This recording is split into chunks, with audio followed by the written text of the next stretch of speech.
Nu vil jeg vise dig, hvordan du tager masker ud. Og jeg starter lige med at lave 2 kantmasker. Og det, der egentlig er det mest simple, det er faktisk, at man bare gør sådan der, slår den om pinden. Bum.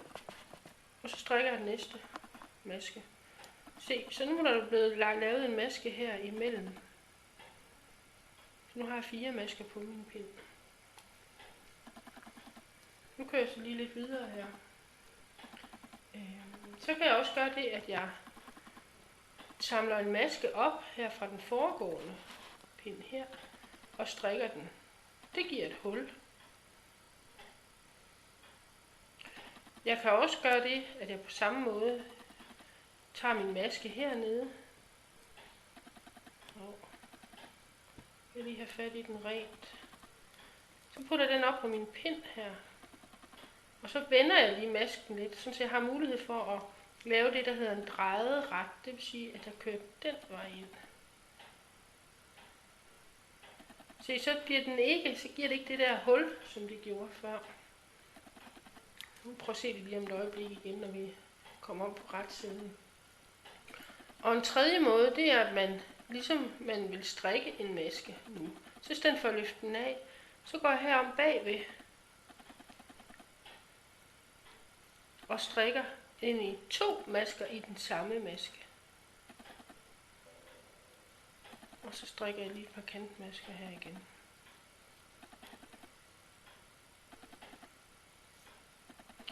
Det der, det giver ligesom sådan lidt det ligner lidt en vrangmaske. Prøv lige at vende og lave en vrangpind tilbage. Så kan jeg bedre se det.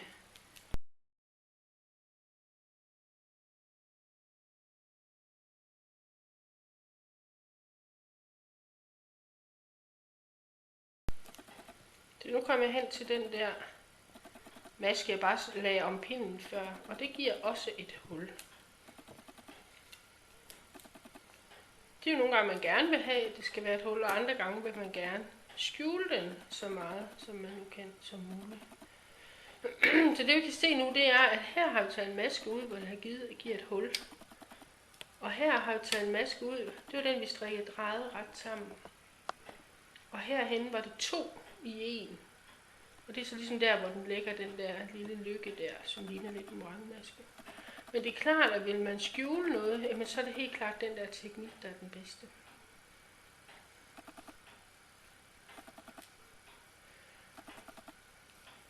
Hvis man vil, jeg kan lige prøve at lave igen her, så kan man lave den der igen og slå den om. Prøver jeg lige vende bare arbejdet her, fordi så vil jeg lige vise, hvis man, så kan man nemlig også strikke den drejet ret.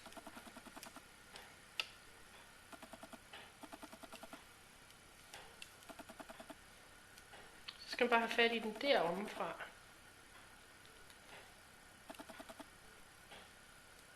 Så bliver den jo også strikket drejet.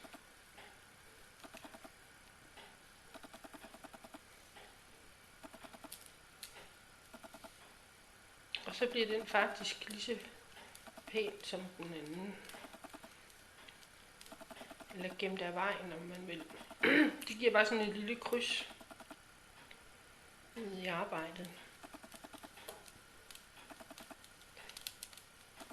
Hvis man nu, der er nogle gange, man skal lave nogle mønstre, hvor man skal lave 3 ud i en, det kan man også.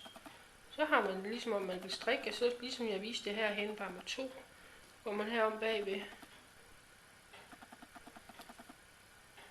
Og strikker, nu har jeg 2 masker, og så strikker jeg faktisk en mere der.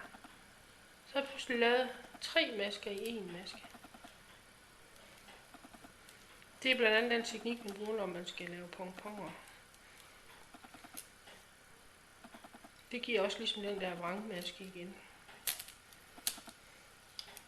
Hvis man har en vrangpind og skal tage masker ud,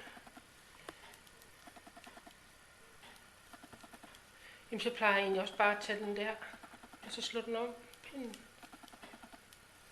Og så strikke den drejet ret på næste pind.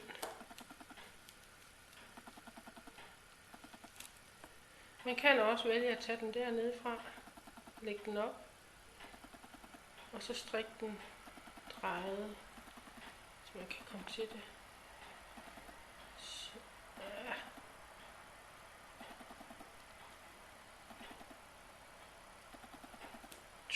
tricky. Sådan. Så fik vi også den der. Nu har vi pludselig fået taget en masse masker ud.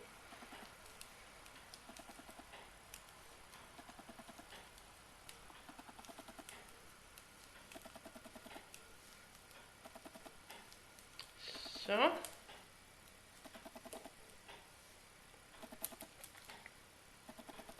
Nu kan du rigtig se hullerne hernede også. Det var der, hvor jeg vendte, så det er jo sådan set den måde, man også laver en kile på, kan man lige se. Men den må vi lige gemme til en anden gang.